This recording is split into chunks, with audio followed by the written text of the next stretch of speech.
Iran war अब एक regional war हो चुकी है, उसका हर देश के ऊपर असर हो रहा है। और जो देश जितना कमजोर है, जिस देश के अंदर जितनी ज्यादा प्रॉब्लम है, उस पर उतना असर हो रहा है।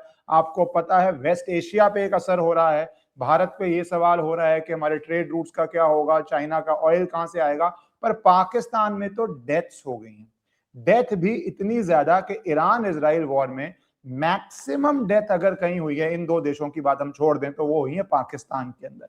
जहां पे यूएस की कंसुलेट कराची, लाहौर, अलग अलग जगह पे यूनाइटेड नेशंस के ऑफिस को स्ट्रॉन्ग करने की कोशिश की गई है, और वहां पे सिक्योरिटी फोर्सेस ने फायरिंग में मार दिया है। कुछ लोग कहते हैं 30 लोग मरे हैं, कुछ लोग कहते हैं 50 मरे हैं, 100-200 घायल हुए हैं, और ये रुक नहीं रहा। पाकिस्तान के अंदर ईरान वॉर का इतना असर है कि एकमात्र ऐसा देश हो रहा है जिसकी सिक्योरिटी फोर्सेस या यूएस सिक्योरिटी फोर्सेस उस देश के लोगों को मार रही हैं। इतना तहलका मचा हुआ है।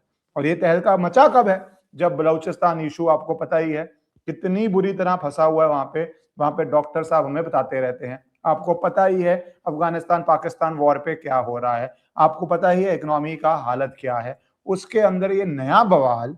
तो डॉक्टर साहब, thank you for joining, taking time. क्या चल रहा है ये नया मसला? वैसे ही डूब रहे थे, ऊपर से अब इतना बड़ा पहाड़ सर पे आ गया है कि जनता ही लड़ रही है सिक्योरिटी फोर्सेस से, लाहौर कराची के अंदर।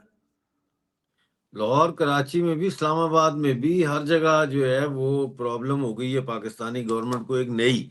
एक तो पाक अफगान जंग के हवाले से बहुत ज्यादा परेशानी और महंगाई हो रही थी, और पाकिस्तानी फौजियों की जैसे जैसे लाशें पंजाब में आ रही हैं, तो वो एक क्राइसिस इन इट्स ओन है। ये जो कराची में यूएस काउंसलेट के बाहर मुजाहरा हुआ, और फिर कुछ नौजवानों ने कोशिश की एम्बेसी को के अंदर घुसने की, वहां पे जो फायरिंग हुई है वो अमेरिकन मरीन्स ने की है, और 10 लोग वहां पे उन्होंने मार दिए पाकिस्तानी पाकिस्तानी सॉइल पे। अब सवाल यहाँ ये है कि ये कैसे नौबत आ गई कि ये एम्बेसी के इतने करीब पहुंच गए, जब आपको पता है कि इतना सेंसिटिव पीरियड चल रहा है। तो पाकिस्तान ने लगता है कि खुद ही इनको वहां जाने दिया, पैसे ही दिया कि हाँ इनको निकल जाने दो जाने दो, वरना इनको वहां बहुत पहले जो सिक्योरिटी कॉर्डन होता है वहां पे रोका जा सकता था। और कोई इतनी बड़ी तादाद नहीं, संख्या नहीं थी कि हजारों की तादाद में लोग गए, चंद 100 लोग गए थे, 150-200 लोग। तो और अभी तक पाकिस्तान जो है उसने इन जो मारे गए इनको मार्टर नहीं कह रहे, वो शहीद नहीं कह रहे, वो कह रहे हैं हलाक हो गए, फायरिंग से हलाक हो गए। आज भी बड़ी क्या बहस डिफरेंस हुई। होता है? हलाक मतलब सर देखिए जरा ना, समझाएं। हलाक का मतलब है वर किल्ड, ठीक है। और मार्टर्ड का मतलब होता है कि शहीद हो गए, मार्टर हो गए। तो वो ये नहीं कह रहे कि वो शहीद हो गए, वो कह रहे हैं मारे गए, हलाक हो गए, ठीक है ना, देवर किल्ड। तो अब इसमें अ, सिर्फ कराची का मसला नहीं है सर। अगर आप देखें तो इस वक्त जो गिलगित बल्तिस्तान की सिचुएशन है वो आउट ऑफ कंट्रोल है। और गिलगित बल्तिस्तान में अली खamenei के जो जैसे ही खबर आई कि उनको उनकी हत्या कर दी है अमेरिका ने, तो वहां पे बड़े पुरतशद्दुद मुजाहरे हुए, और पहले ही दिन 5 लोग गोली उनको लगी, गोली मारी पाकिस्तान ने, और वो वहां पे शहीद हो गए।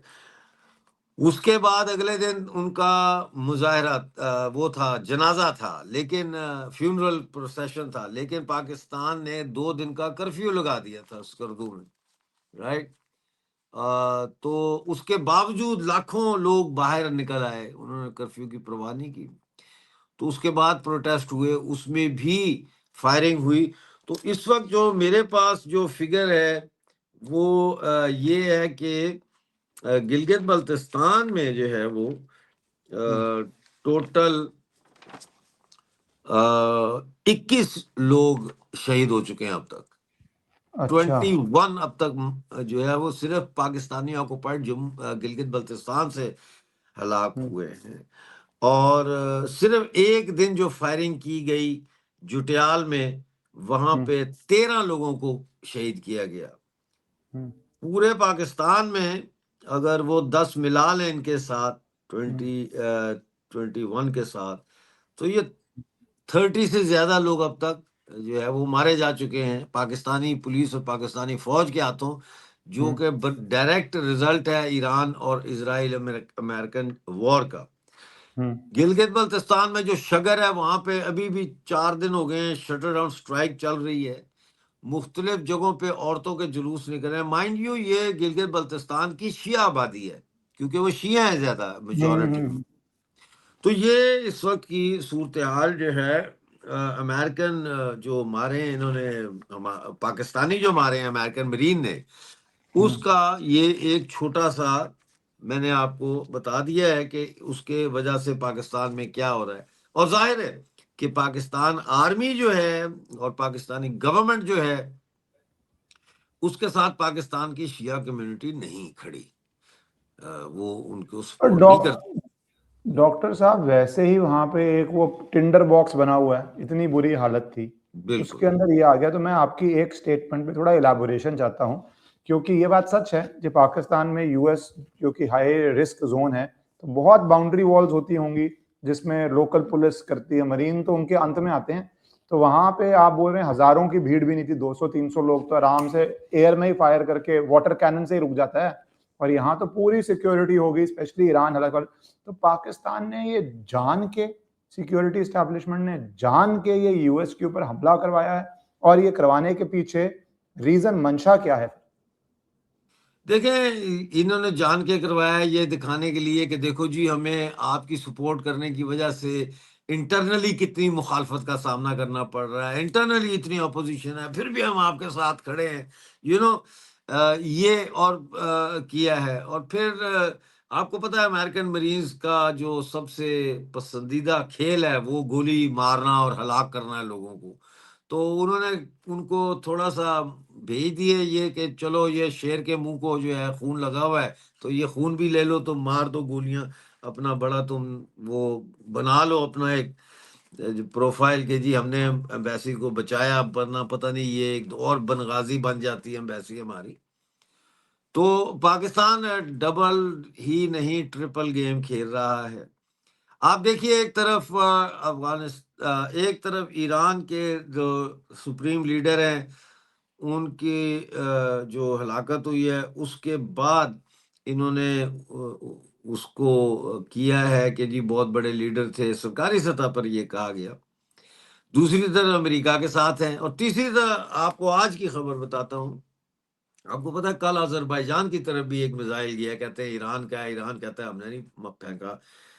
तो उसके बाद आज पाकिस्तानी प्राइम मिनिस्टर ने अजरबैजान के प्रेसिडेंट को फोन करके ईरान को कंडेम किया है, और उन्होंने कहा है कि हम ये ईरान का टेररिज्म जो है अजरबैजान पर, इसको कंडेम करते हैं और हम अजरबैजान के साथ खड़े हैं। और भाई, तो किस किस के साथ खड़ा होगा? लेकिन कहने का मकसद ये है कि इससे आप अंदाजा लगाएं कि कैसे हिपोक्रेट्स और कैसे दो नंबरी ये करते हैं कि एक तरफ ईरान को तसल्ली दे रहे हैं, दूसरी तरफ अजरबैजान को कह रहे हैं ईरान टेररिस्ट है, हम तुम्हारे साथ हैं। मेरे साथ है। और तीसरी ये तरफ हाल है। यूएस की गोद में तो बैठे हुए हैं। हाँ जी, दूसरा पेट्रोल का बहुत बड़ा क्राइसिस पूरे रीजन का उसका सामना है। पाकिस्तान में तो पेट्रोल मेरे ख्याल है 8-10 दिन के लिए ही रह गया होगा, लेकिन बांग्लादेश के अंदर भी जो फर्टिलाइजर फैक्ट्रीज हैं जो गैस पे चलती हैं वो बंद कर दी गई हैं। राजशाही में बहुत लंबे लंबे क्यूज, कुश्तिया में और शहरों में मोटरसाइकिलों के क्यूज हैं पेट्रोल स्टेशन के बाहर। पेट्रोल महंगा भी हो रहा है। आईएमएफ ने पाकिस्तान को कहा कि फौरन तेल की प्राइसेस बढ़ाओ। तो ये पूरा रीजन एक इकोनॉमिक, जिसे कहना चाहिए ना क्राइसिस तो मैं नहीं कहूंगा, लेकिन क्योंकि क्राइसिस में तो ये है, पाकिस्तान तो एक परपेचुअल क्राइसिस के दौर से गुजर रहा है। लेकिन ये अब यहाँ पे मुझे लगता ये है कि यहाँ पे अवाम जो है, जनता जो है, वो अब मजीद सहने की ताकत नहीं रखती डॉक्टर साहब, जुल्म। मैं इकोनॉमी पे ही आना चाहता हूँ, उसके बाद जी मैं जी थोड़ा बलूचिस्तान पे आऊंगा और अफगानिस्तान वॉर पे आऊंगा कि क्या जी जी लेटेस्ट जी हुआ है हमारी लास्ट बात से। बट इकोनॉमी के अंदर वैसे ही हालत बहुत खराब थी।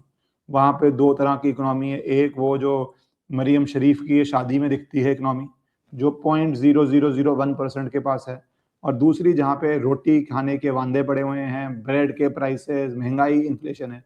उसके अंदर कहाँ जा रहा है? बिकॉज ऑफ अफगानिस्तान, बलूचिस्तान, इन्होंने अपने स्ट्रैटेजिक रिजर्व्स, ऑयल रिजर्व, जो जंग के रिजर्व्स हैं, वो सारे एट एन ऑल टाइम लो हैं। कुछ लोग कह रहे हैं 10 दिन, कुछ लोग कह रहे हैं 3 दिन का स्टॉक बचा है। तो अब इससे महंगाई और शूट अप करेगी। महंगाई की वजह से वैसे ही लाहौर, कराची, इस्लामाबाद, जो पाकिस्तान की आज भी सरकार जहाँ जो भी है चलती है, वहां पे अब कितना अनरेस्ट देखते हैं, कितनी परेशानी देखते हैं, क्योंकि अब लोगों के पेट की बात और खराब होने जा रही है। क्या इकोनॉमिक हालात है आम आदमी के? देखिए, आम आदमी की तो माली हालत बड़ी खराब है इस वक्त।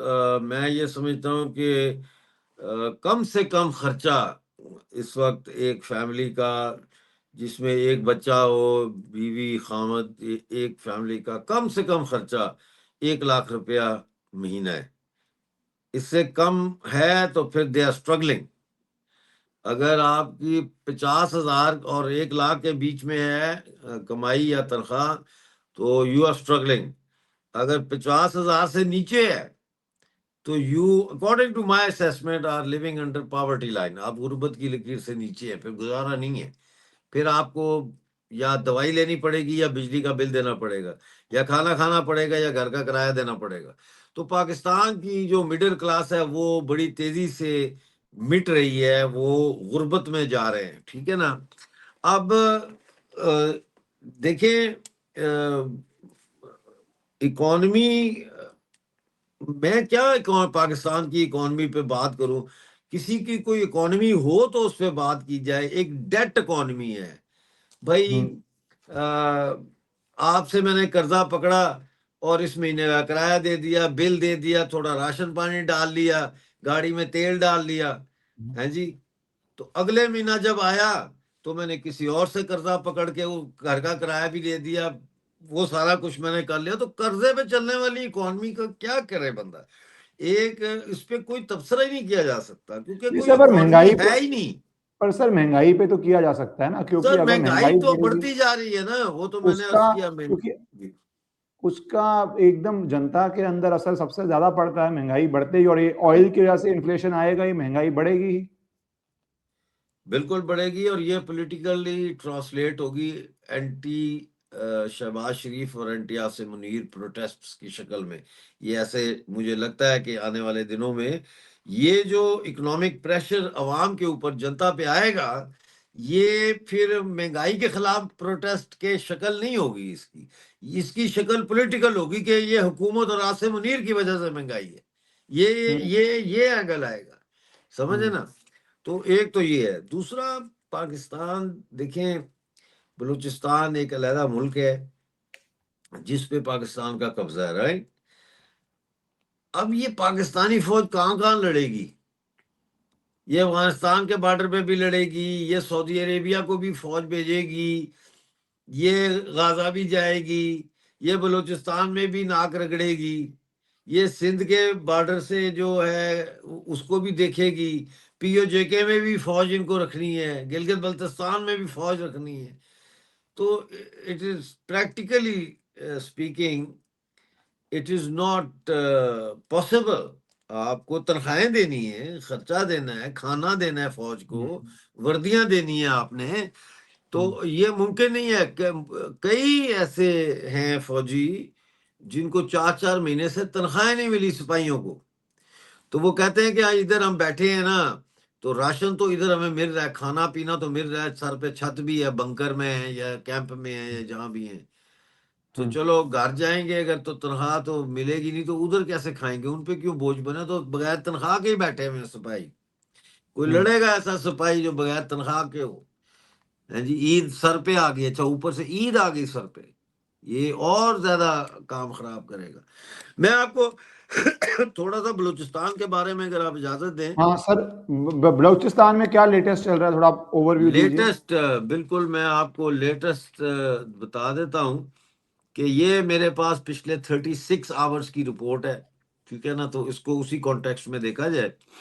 इसमें खारान में जो है वो बलूचिस्तान यूनिवर्सिटी के एक लेक्चरार थे, दिलावर खान, इनको मार दिया गया है। यानी वो जो मूवमेंट चल रही है ना पाकिस्तान की, कि बलूचिस्तान में पढ़े लिखे लोगों को एलिमिनेट करते जाओ, ये इन्होंने बांग्लादेश में भी किया था, ईस्ट पाकिस्तान में।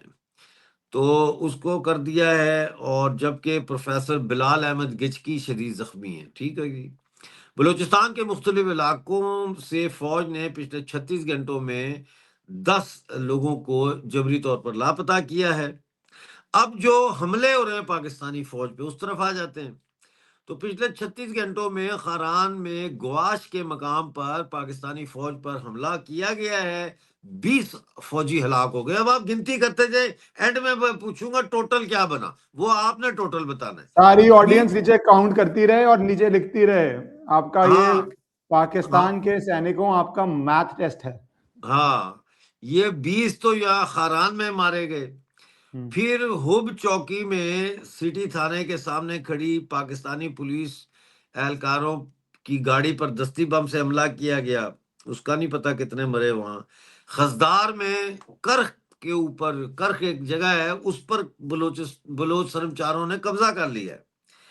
और 3 फौजी वहां मारे गए हैं पाकिस्तानी। ठीक है ना, ये गिनते जाए आप। और 2 फौजी गाड़ियां तबाह की हैं। इसके साथ कर्ख में सरकारी इमारतों पर, पुलिस स्टेशन, नादरा जो आइडेंटिटी कार्ड वाला होता है हम्म, उसका ऑफिस, इस सब को आग लगा दी। और डीसी ऑफिस और बैंकों को भी आग लगा दी। और जो स्टाफ है उसको अरेस्ट कर लिया। और कर्क का कंट्रोल कर्मचारियों के हाथ में है। I mean this is no joke, ये है ना, ये हम्म, कोई मजाक नहीं है। अब आ हम्म। जाते हैं हम, एक नई ऑर्गेनाइजेशन का नाम सामने आया है, परवेज परवेज अर्बन वॉरियर्स। ये बलूचिस्तान रिपब्लिकन गार्ड्स की मिलिटेंट विंग है, जैसे मजीद ब्रिगेड बीएलए का है, ऐसे अब ये इन्होंने बनाई है। इसने जो पिछले 36 घंटों में कार्रवाइयां की हैं, परवेज अर्बन वॉरियर्स ने 35 पाकिस्तानी फौजी मारे इन्होंने। और तमाम वेपन्स इन्होंने कन्फिस्केट कर लिए। ठीक है, इन्होंने 35 मारे हैं जी। ठीक हो गया, ये आपको मैं बता रहा हूं।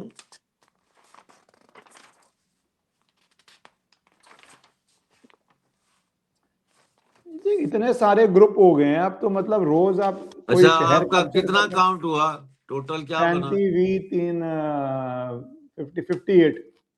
और ये 36 घंटे का पर है। 58 है ना, अभी ठहरो। वो अच्छा, आता है एक, मैं ये देखता हूँ, वो आप रील में अंदर से आता है, जो वो कहता है पाकिस्तान के सबर करो। ये है, वो देखा आपने, वो कहता है सबर करो, सबर करो। वो बिग बॉस में भी था। अभी सबर करो, एक खबर और आपको दे रहा हूँ सर। आप सबर करो, सबर करो, वो मैं देता हूँ आपको। वो बड़ी दिलचस्प खबर है। तभी ऑडियंसेस को मजा आता है। आप पूरा पाकिस्तान के अंदर से ऑथेंटिक चीजें लेके आते हैं जो किसी और को मिलती नहीं है, क्योंकि आपका ही नेटवर्क है, आपको ही ये सारा कॉन्टैक्ट है मैं कि क्या आपको, एक्चुअल हालात क्या है, क्या वहां पे मजाक नहीं है भैया। 50 55 60 लोगों का, सैनिकों का इस तरह मारा अच्छा, जाना। इसमें इसमें 7 और जमा कर लें आप। ये खुशाब में फौज के खिलाफ कार्रवाई की गई। इसमें 7 पाकिस्तानी फौजी मारे गए। ठीक है ना। अच्छा, उसके बाद ये 63 पाकिस्तानी फौजी जो है वो अलहदा मारे गए। ठीक है ना। वो मेरे ख्याल है बीएलएफ ने हमला किया, मुझे वो। तो ये आप देख लें, ये है। कल 41 पाकिस्तानी फौजी तो अफगानिस्तान के बॉर्डर पे मरे हैं, जो अफगान फौज ने मारे। तो ये मक्खियों की तरह मर रहे हैं। अब ये लाशें जाएंगी कहाँ? ये पंजाब और खैबर पख्तूनख्वा में जाएंगी, लाशें जा रही होंगी। और कईयों को लाशें दे भी नहीं रहे ये, कि पता ना चले। Pakistani army is not handing over the bodies of the dead fallen soldiers. तो बलूचिस्तान इनके हाथ से गया हुआ है। सिब्बी में भी इन्होंने कब्जा कर लिया बीएलए ने। ठीक है। तो बलूचिस्तान तो अब बिल्कुल, ये जंग अगर चली ईरान की और अफगानिस्तान की, ये जो जंग दोनों मुल्कों में लगी हुई है, ये अगर थोड़ा और चलती है कि महीना 1.5 महीना, तो बलूचिस्तान फारिग है इनसे जी। डॉक्टर साहब, मेरा एक सवाल है। आपने इतना बड़ा वो टोल बताया और यही ऑडियंसेस को अच्छा लगता है कि ऑथेंटिक चीज अंदर से निकल के आए, क्योंकि मीडिया ही करता नहीं है, कवर कर ही नहीं सकता, वहां पे ब्लैकआउट है। और भारत में बैठे या ऑल ओवर द वर्ल्ड जिन लोगों को इंटरेस्ट है, उनको पढ़नी भी नहीं आती होगी भाषा, अगर वो मीडिया निकाल दी जाए। पर एक मैं जानना चाह रहा हूं कि बीच में बीएलए ने 7 पाकिस्तानी सोल्जर्स कैप्चर किए थे और कहा था, या 14 किए थे और कहा था 7 दिन का समय है, 7 दिन के अंदर नेगोशिएट कर ले पाकिस्तानी आर्मी। तब हमारी बात हुई थी, फिर आपने कहा था कि पाकिस्तानी आर्मी डिसोन टाइप कर देगी। मैंने कहा था कि कैसे करेगी, आईडी कार्ड है, ये है। फिर सुनने में आया 14 दिन का टाइम दिया। अब सुनने में आया कि उन्होंने उनको डेथ पेनल्टी जो दी थी उसको इम्प्लीमेंट कर दिया गया, उनको एग्जीक्यूट कर दिया गया, कि पाकिस्तान ने सीरियस रिस्पॉन्स नहीं दिया। तो क्या ये खबर सच है, क्या हुआ है, व्हाट इज हैपेंड? देखें, मैं इसका ये कहूंगा कि मैं कंफर्म नहीं कर सकता। मेरे जो सोर्सेज हैं उनको मैंने कहा हुआ है, लेकिन अभी तक कंफर्मेशन मुझे नहीं आई, क्योंकि ये बहुत बड़ी खबर है। अगर ऐसा हुआ तो मुझे अफसोस है। देखें, मेरी मिक्स्ड फीलिंग है। पाकिस्तान आर्मी ने उनको डिसोन कर दिया, नहीं माना। आई डोंट नो ग्राउंड की क्या सिचुएशन है, लेकिन उन 7 पाकिस्तानी फौजियों को मैं समझता हूं कि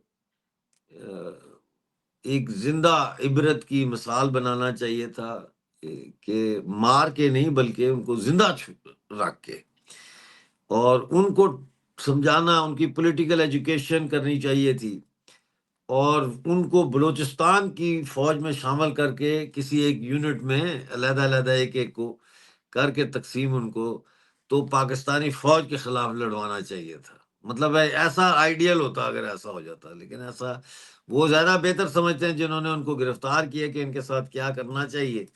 लेकिन मैं कैपिटल पनिशमेंट के वैसे ही खिलाफ हूँ, सजाए मौत के मैं खिलाफ हूँ जी। लेकिन वो मार दिया तो ठीक है, मैं आई डोंट, मैं उनके, पर सर, उन्होंने जंग के अंदर कानून तो क्या बनाए। ही कैपिटल पनिशमेंट और नॉन कैपिटल पनिशमेंट, वो तो जब पीस हो, डेमोक्रेसी हो, तब की बातें हैं। वहां तो ये जिस बात तरह भी वो, सही है आपकी, ये बात भी सही है, ये ये बात this rule of law comes when there is a rule of law. अगर वहां पे बिल्कुल, सिविलियंस को पाकिस्तान आर्मी किडनैप कर रही है, तो फिर वो रूल ऑफ लॉ कहाँ पे है? किसी की बिल्कुल, बीवी, किसी की माँ, किसी की बहन, क्या क्या वो हालात करते हैं, बिल्कुल, बिल्कुल। वो कहाँ फिर वो रिस्ट्रेंट आएगा? Restraint has to come from both sides, it yes. Can not come from one side. तो सर, आज अब ईरान के अंदर भी अब सुनने में आया है कि बलूचिस्तान जो मूवमेंट है, क्योंकि एक तरफ से कुर्दिस्तान से वो चाह रहे हैं ईरान की इन्वेजन हो, अगर वो होता है तो बलूच जो ईरान का हिस्सा है उसको भी यूएस चाहेगी कि वो गर्म हो, क्योंकि वो ईरान तो के ऊपर जाने के लिए। वो तो और अभी उसका मैं असर, देख रहा था, हाँ, अल जजीरा पे मैं देख रहा था। वो तो उन्होंने उसको कर दिया है, तरदीद कर दी है। उन्होंने क्या है, इराक की जो कुर्दिश गवर्नमेंट है, कुर्दिश, हाँ। उन्होंने कहा है कि हम बिल्कुल कोई ऐसी बात ना है, ना हमने पैसे लिए हैं, ना हम कोई भेज रहे हैं ईरान में किसी को। हाँ अच्छा, जी, मना कर दिया, डिनायल आ गया। हाँ क्योंकि जी, अभी पहले डिनायल खबर आ आई गई। थी, हाँ पहले जी। खबर आई थी कि वो कुर्द हाँ, आएंगे पहले कि कल तो ईरान में। बड़ी गर्म थी ये खबर, हाँ, कल बड़ी हाँ। गर्म थी। हाँ जी, लेकिन वो भी मैंने देखा है, उन्होंने कहा जी ऐसा कोई नहीं।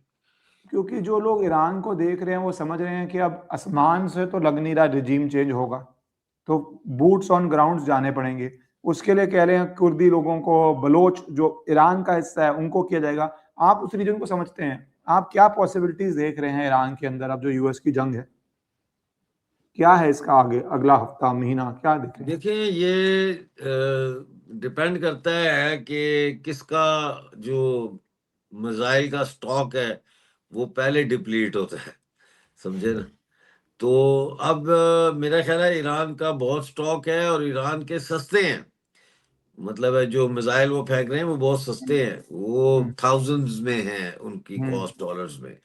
अमेरिका के जो इंटरसेप्टर्स हैं वो मिलियंस ऑफ डॉलर्स में है उनकी प्राइस।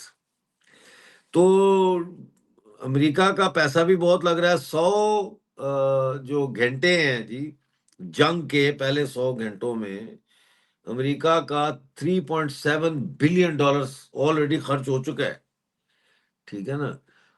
तो मैं समझता हूँ कि ईरान जानबूझ के इतने हमले कर रहा है सब जगह, कि एक तो उसने टेस्ट कर लिया कि वेस्ट एशिया के जो ये अरब ममालिक हैं इनके ऊपर कोई आयरन डोम जैसी चीज नहीं है, ये प्रोटेक्ट नहीं कर सकते, इनका कोई एयर डिफेंस सिस्टम नहीं है। अगर कोई था भी तो वो यूजलेस है, ये जहां चाहते हैं वहां मार कर सकते हैं। दुबई में सुनने में आ रहा है कि इन्होंने अमेरिकन जो एम्बेसी है उसके ऊपर भी मिसाइल फेंका है ईरान ने, आज सुबह आ रही थी खबर। अच्छा, तो अब ये जो जंग है ये फैलेगी, और ईरानी जो हैं मुझे ये लगता है कि वो बिल्कुल आखिरी वक्त तक वो अमेरिका से लड़ेंगे, समझौता नहीं करेंगे, ऐसा मुझे दिखता है। लेकिन ज्यादा बड़ी इंपॉर्टेंट जो लड़ाई हो रही है ना, वो बलूचिस्तान की है। अब आपको पता है कि ईरान के पास भी बलूचिस्तान का एक बड़ा इलाका कब्जे में है, और उन्होंने कई बलोचों को फांसियां दी हैं, जुल्म किए हैं। तो मेरा ये सवाल है कि क्या ये बलूचिस्तान के जो लोग हैं जो लड़ रहे हैं, क्या इस लड़ाई में सिस्तान जो बलूचिस्तान है ईरान वाला, वो ये पाकिस्तानी कब्जे वाले बलूचिस्तान के लोगों के साथ मिलके ग्रेटर बलूचिस्तान की तरफ जाएगा? ये तो ईरान के नक्शे के हवाले से। और इसी तरह क्या अफगानिस्तान और पाकिस्तान की लड़ाई में जो पाकिस्तान का ने जो अफगानिस्तान के इलाकों पे कब्जा किया हुआ है, ये केपीके वगैरह जिसको हम बोलते हैं, क्या ये अफगानिस्तान की लड़ाई के नतीजे में खैबर पख्तूनख्वा के लोग एक दफा अकल से काम लेके अफगानिस्तान का साथ पाकिस्तान के खिलाफ देके अपने इलाके को आजाद करा के ग्रेटर अफगानिस्तान का हिस्सा बना सकते हैं? ये इस वक्त का एक अहम तरीन सवाल है कि दो मकबूजा इलाके जिन पे पाकिस्तान का कब्जा है वो इस वक्त जंग में इन्वॉल्व हो गया है। इसका फायदा बलोच और पश्तून कैसे उठा सकता है? वो ये बहुत इंपॉर्टेंट है। ये मौका है, ये सदियों में ये मौके मिलते हैं जिसके नतीजे में इस किस्म का कोई इनकलाब, जुग्राफिया तब्दील हो जाते हैं सर, सरहदें बदल जाती हैं। सर 47 से पहले क्या सिचुएशन थी? ये जो ईरानियन बलूचिस्तान है और पाकिस्तानी बलूचिस्तान है या बलूचिस्तानी स्टेट है, कितनी कॉर्पोरेशन है? जैसे अफगानिस्तान तो एक रीजन था, क्या ये कभी एक यूनाइटेड स्टेट कभी भी हुआ है, या उससे पहले अलग अलग हिस्सों में तब भी अलग अलग नहीं नहीं, रियासतों का 80 था? देखें जी, ये तो जैसा मैंने अर्ज किया है, सरहदें सिकुड़ती रहती हैं, फैलती रहती हैं। रंजीत सिंह के दौर में जो सिख एम्पायर था वो तो पेशावर तक था, ठीक है ना, वो तो उसकी पहुंच पेशावर तक थी। उसका ये मतलब नहीं है कि पेशावर जो है वो खैबर वो अफगानिस्तान का हिस्सा नहीं है, ठीक है। तो 1893 में 1839 में डेथ हो जाती है गालबन 1839 में रंजीत महाराजा रंजीत सिंह की। उसके बाद सिख एम्पायर की लड़ाई होती है, उसको ये 1846 में डिमोलिश कर देते हैं, कश्मीर दे देते हैं जम्मू के महाराजा को, और ये इलाके जो है अब इनका मसला बन जाता है कि ये इसका क्या करें।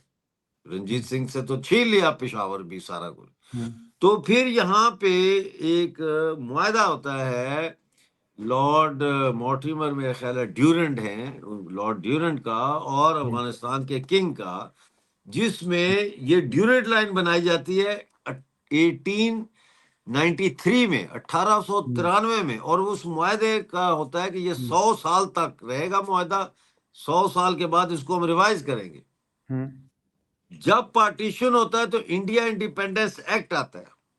इंडिया इंडिपेंडेंस एक्ट 1947 के तहत जितने भी ब्रिटिश जो थे उनका एग्रीमेंट था प्रिंसली स्टेट्स के साथ और नेबरिंग स्टेट्स के साथ, ठीक है ना, वो सारे खत्म हो जाते हैं, नल एंड वर्ड हो जाते हैं, उनकी कोई हैसियत नहीं रहती।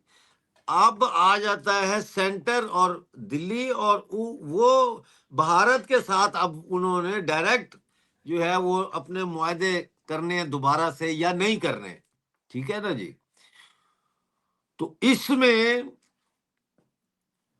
अंग्रेजों ने वो ड्यूरेंट लाइन वाला जो इलाका इधर का था वो भी पाकिस्तान को दे दिया। और मैं किसी दिन आपको बताऊंगा बलूचिस्तान में ये कहते रेफरेंडम हुआ, ये कहते खैबर पख्तूनख्वा में रेफरेंडम हुआ, और रेफरेंडम की हकीकत मैं बताऊंगा आपको, किसी दिन प्रोग्राम अलहदा करेंगे इनमें कि ये कैसे शामिल किए गए पाकिस्तान में।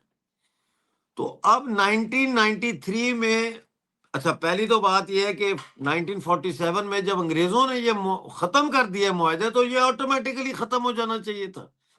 ये कैसे आ गया पाकिस्तान के पास, ठीक है। दूसरी बात यह है कि चलो 47 में नहीं खत्म हुआ तो 1993 में 100 साल पूरे होने के ऊपर ये खत्म हो गया मुआहदा। तो उसके बाद से अब तक पाकिस्तान और अफगानिस्तान का कोई बाउंड्री कमीशन नहीं बैठा जो इसको या तो रिन्यू करे या कोई नया एग्रीमेंट लिखे या इसको आगे पीछे करे। तो इसलिए तारीखी तौर पर ये खैबर पख्तूनख्वा अटक तक का जो इलाका है, ये सारे का सारा जो है ये तो अफगानिस्तान का हिस्सा है तो और वो आज लेना क्या चाहिए।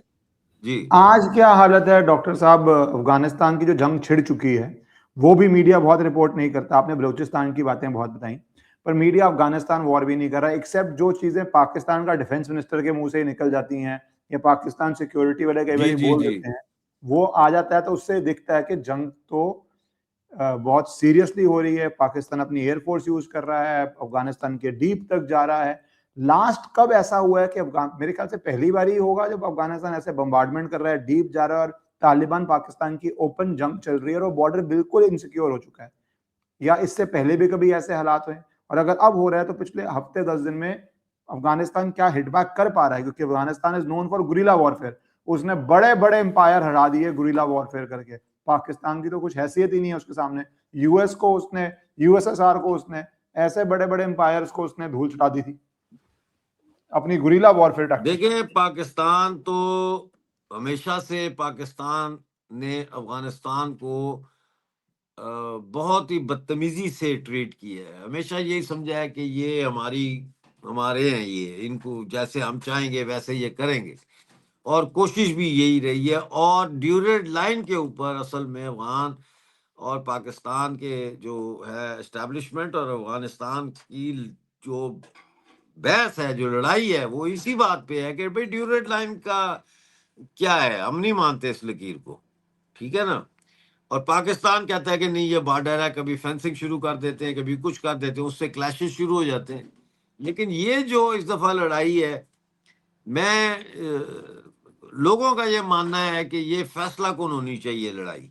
इस एक तरफ बलूचिस्तान की रियासत लड़ रही है पाकिस्तान से, जो पाकिस्तान की फौजें बलूचिस्तान की आज़ाद रियासत में घुस चुकी हैं, उसके खिलाफ लड़ रही हैं। इधर जो है अफगानिस्तान की जो सोवरेन टेरिटरी है पाकिस्तान के कब्जे में, यहाँ लड़ाई हो रही है। तो इससे बेहतरीन और क्या टाइम होगा इन लोगों, इन कौमों के लिए कि इनकी आवाम जो है अपने अपने इलाकों में लड़ने वालों का साथ दे के पाकिस्तान से जान छुड़ाएं वंस एंड फॉर ऑल। और अफगानिस्तान को भी फायदा है अगर आज़ाद बलूचिस्तान और पख्तूनिस्तान बन जाता है, तो आपके फ्रेंडली नेबरहुड बन जाता है। आपका होस्टाइल नेबरहुड तो खत्म हो गया ना, पाकिस्तान का तो अंतिम संस्कार हो गया। वो तो पंजाब जो है वहां रह जाएगा, बस दैट्स इट।